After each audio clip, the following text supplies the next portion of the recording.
When you try to picture the truly great breakthroughs in physics, you probably imagine this massive chalkboard just covered in incredibly complex equations. Well, absolutely. Like Yeah, something out of a movie. exactly. And the math is so dense, so intimidating, that we just kind of inherently assume the blueprint underneath it all must be rock solid. Like we trust the foundation because the math layered on top is just so intricate. Yeah, we figure if the math is that hard, the basic premise has to be right. But today, we are jumping into a deep dive on a highly unconventional, deeply controversial critique that attempts to completely deconstruct Albert Einstein's math, like right from the ground up. It really is a profound and honestly a pretty unsettling deconstruction. We're looking at Einstein's special relativity and that classic moving train thought experiment, Hmm. which, is basically accepted as absolute gospel in physics. Right. It's taught everywhere. And just to be clear for you listening, we aren't here to declare Einstein a fraud or like take sides against mainstream physics. Our mission today is purely to unpack the fascinating logic this author uses. Yeah, the logic they use to claim that the entire physics industry has basically been fooled by an optical illusion for over a century, which is wild. It's totally wild. So our sources today come from this highly analytical, intensely detailed blog series. It's titled Draft, Einstein Slacking Off 159 by an author known as Ema159 Plus, we've got some AI summaries that really help break down the insanely dense mathematical arguments within it. Because there's a lot to unpack there. I Yeah. mean, the central premise is that human beings have this fatal cognitive blind spot when it comes to picturing solid objects. Right, and that biological quirk actually tricked the greatest minds of the 20th century into building a mathematical fortress on top of what is essentially a visual mirage. Exactly. But before we can break Einstein's theory, we actually have to step away from equations for a second. We need to look at human perception. Philosophy, basically. Right, philosophy. The author starts with a framework heavily influenced by Lacanian psychoanalysis. They argue that Einstein mixed up different lenses of reality. Okay, so what are these lenses? Well, the universe is divided into three distinct worlds here. The first is the real world, or in the original Japanese text, Genjitsu Sekai. Genjitsu Sekai. Okay, which sounds straightforward, but knowing this paper, I'm guessing real doesn't mean like a physical solid train car? Oh, definitely not. In this framework, the real world is just pure physical local interactions. It's the absolute raw data of the universe with zero context. So like a single photon hitting a single cell on your eye. Yes, that localized event is the real world. There's no narrative, no overarching shape, just isolated interactions happening across a void. Got it. It's like looking at a digital photo, but zooming in so far, you just see one glowing pixel. You don't know what the picture is. Perfect analogy. And that leads directly into the second lens, which is the imaginary world, or Sozo Sekai. Because our brains hate just seeing random pixels. Exactly. We can't function like that, so our brains aggressively look for patterns. We take the raw pixels of the real world and we draw lines between them. The author uses the metaphor of a constellation in the night sky. Oh, right. Because the stars in Orion's belt, I mean, they have physically nothing to do with each other. They're light years apart. Right, the belt doesn't exist in the actual universe.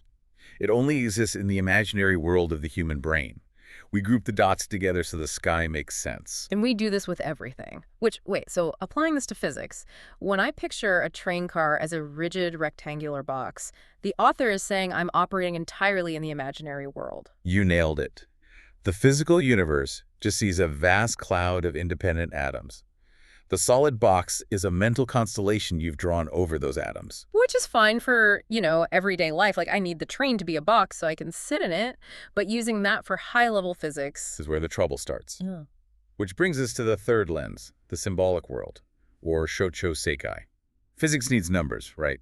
You can't just draw a box. You have to translate that box into Cartesian coordinates, formulas, inertial frames of reference. Your math. Right.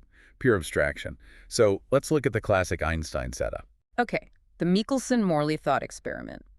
A light clock inside a train moving at a constant high speed, say 0.6c, 60% the speed of light. Yes. And inside, a light pulse bounces between a floor mirror and a ceiling mirror.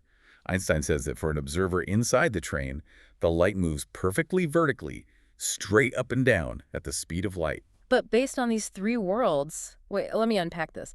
Is the author saying that the very act of me picturing a solid train car means I've already fallen into a trap? Yes. You are deeply compromised before you even do any math. I'm already living in the imaginary world. Exactly. The moment you say train, Your brain creates what the author calls a rigid body, or gotai. You took the imaginary world and smuggled it straight into the symbolic world. You created a stage out of thin air. Oh, wow. And the author argues Einstein fell right into this psychological trap. So to break the trap, we basically have to destroy the box. We strip away the train, the mirrors, the observer. We have to go back to the real world of raw pixels and map them directly into the symbolic world of pure coordinates. No imaginary boxes allowed. Okay, I want to make sure you listening can visualize this because it's the core of the whole thing. The author calls this the three-atom model, right? Yes. We transition from the physics of rigid bodies to the physics of independent point clouds. We replace the entire light clock with just 3 individual atoms hovering in Cartesian space. All right, let's build the grid. Imagine a 2D graph with a vertical z-axis and a horizontal x-axis. We place a green atom at a height of z equals 6. That's our ceiling. Okay, 1 dot for the ceiling. Then we place a second green atom directly below it at z equals 4. That's our floor. Floor at 4. Got it. And finally, we put a pink atom right between them at z equals 5. The author calls this pink atom the ant atom, and it's our localized metaphor for the pulse of light. 3 isolated dots, floor, ant, ceiling. Now we set the whole thing in motion, right? Right. All 3 atoms are drifting together horizontally along the x-axis at 0.6 c. Okay, 60% the speed of light horizontally. Now, the action. We command our pink ant, the light ray, to travel vertically up the z-axis from the floor toward the ceiling.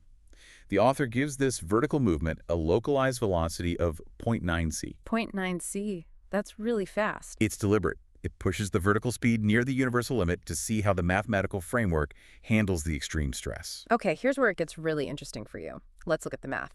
The pink ant is moving 0.6 c horizontally, and it's simultaneously moving 0.9 c vertically. Right. If you examine each individual atom making up the supposed light clock, it's immediately obvious that the combined speed is a massive problem. Huge problem. Because if you do basic vector addition, 0.6 squared plus 0.9 squared. Right, that puts its true diagonal speed across the absolute space at 1.1 sim-c, Right. which shatters the fundamental law of physics. Exactly. The speed of light, c, is the ultimate speed limit. Stripping away the illusion of the train reveals this glaring contradiction. When you analyze each atom one by one, it's completely obvious that combining that x-axis and z-axis velocity forces the overall speed to exceed c. 1.17 c is impossible. It's like trying to run at your absolute top speed diagonally across a moving walkway that is also moving at near top speed. Right. If we look at just you, the single atom, Yeah. it's immediately obvious to anyone watching that you'd be breaking the universe's speed limit to pull that off. You can't just magically combine those vectors. But wait, if this is so blatantly obvious when you just look at the raw atoms, how did Einstein and all these brilliant peers miss it instantly? That is the crux of the author's argument. It comes back entirely to the gotai, the rigid body trap. The imaginary box. Yes. The physics industry didn't look at the vectors of independent atoms. They looked at the box. Because they imagined the light clock as a solid, rigid stage, they unconsciously granted that stage its own special rules. I see. Because my brain draws a solid wall around the experiment, my brain says, oh, the light is safely inside the box, so it can just go straight up and down inside its own little world. Exactly. By drawing a line between the ceiling atom and the floor atom, human beings unconsciously create a stage. And inside this stage, we assume light can travel vertically without any issues. Even though the ceiling is moving away horizontally. Right. The author explicitly defines this as an illusory light ray trajectory on coordinates, or in Japanese, Zahyujo no Genso Kosen Kiseki. The physics industry mistakenly believed an impossible diagonal light ray trajectory to be a physical fact. Just because they drew a box? Yes. In reality, in absolute Cartesian space, to hit a ceiling that is rapidly moving away horizontally, the light absolutely must travel diagonally through the field. It has to physically aim ahead to intercept it. Exactly.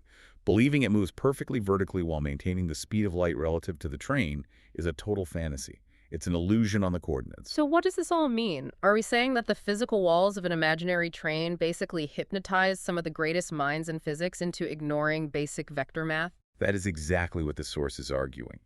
They were hypnotized by the rigid body. But here's the thing, it's not like physicists in the early 20th century were totally blind. They knew the math was breaking down. Right, because of the Michelson-Morley experiment. It wasn't giving them the results they expected. Right, but because they were hypnotized, instead of realizing the rigid stage was an imaginary world construct, They applied massive mathematical band-aids to the symbolic world to protect the illusion. What kind of band-aids? Well, Hendrik Lorentz proposed length contraction. He literally argued that the physical object itself shrinks in the direction of motion, just enough to make the math work out. Wait, so from this paper's perspective, that's just warping the real world to protect your imaginary constellation, like saying, the stars don't line up with my drawing, so the stars themselves must be shrinking. That's a great way to put it. And then Einstein stepped in and took it even further. To fix the contradiction, Einstein defined the speed of light as constant in every direction inside that moving reference frame. The author argues Einstein effectively enslaved the light to the observer to protect the rigid body illusion. Enslave the light. That is an intense critique. But does the author actually offer physical proof that light ignores our imaginary boxes? Like, that it really does travel diagonally in absolute space? Yes, they lean heavily on James Bradley's discovery of stellar aberration from the 18th century. Okay, tell me about that. So, Bradley was observing starlight. He realized that because the Earth is moving horizontally through space as it orbits the sun, you can't point a telescope perfectly straight up at a star, even if the star is directly overhead. Oh, because the starlight takes time to travel down the physical tube of the telescope. Precisely. If the tube is perfectly vertical, the light enters the top. But because the Earth drags the telescope horizontally, the light just hits the inside wall of the tube before it reaches your eye. Ah, so Bradley had to physically tilt his telescope diagonally to catch the light. Yes. And the author uses this to prove that light actually moves diagonally in the absolute electromagnetic space when an object is moving. Meaning, the whole idea of vertical light inside a moving train is purely a mathematical manipulation. It's not physical reality. Exactly. The Earth is a moving platform, the telescope is our rigid body, and the light completely ignores our vertical illusion. We have to tilt our stage to match the light's true diagonal path. Okay, let's unpack this historical aspect, because the source makes this fascinating psychological argument about Einstein himself. It argues that his sheer genius actually caused a, quote, logical runaway. Right, because Einstein was so incredibly quick at manipulating algebraic structures of the symbolic world, he never slowed down to question the basic imaginary world setup he inherited. Is genius sometimes its own blind spot? Like, he was so busy building the intricate equations that he never checked if the foundation was actually just a sketch of a solid train that doesn't really exist. He couldn't see the atoms for the train car. And because of his immense authority, the entire physics industry followed him. For over a century. Over a century of accepting the rigid body illusion as foundational reality. Synthesizing all of this, it's honestly humbling. Like, the author's ultimate point here is that physics must transition from the physics of rigid bodies to the physics of point clouds, independent atoms. Right. When we stop assuming objects are solid, unified spaces, the illusions of relativity just fall apart. Yeah. The impossible speed of light contradictions become glaringly obvious. It really makes you think about how our brains are just wired to, like, solid lines and boxes. We hate dealing with chaotic, floating dots. We just have this overwhelming compulsion to draw constellations. And sometimes we forget the lines aren't actually burning in the sky. Well, whether you fully buy into this author's radical critique or you firmly stand by Einstein, this framework completely changes how you look at a physics textbook. Thank you so much for joining us on this deep dive. It was a pleasure unpacking this one. And before we go, I want to leave you with a final thought to mull over. We've spent all this time exploring how the human reliance on solid objects might have tricked the greatest physicists into building a flawed model of the universe. If the basic concept of a rigid box was enough to do that, what other rigid concepts in your own daily life are blinding you to the simple underlying dots of reality? Are modern scientific constructs, like the parameters of AI or the concept of dark matter, just modern-day rigid boxes? Next time you look at a solid wall, ask yourself what illusions it might be hiding.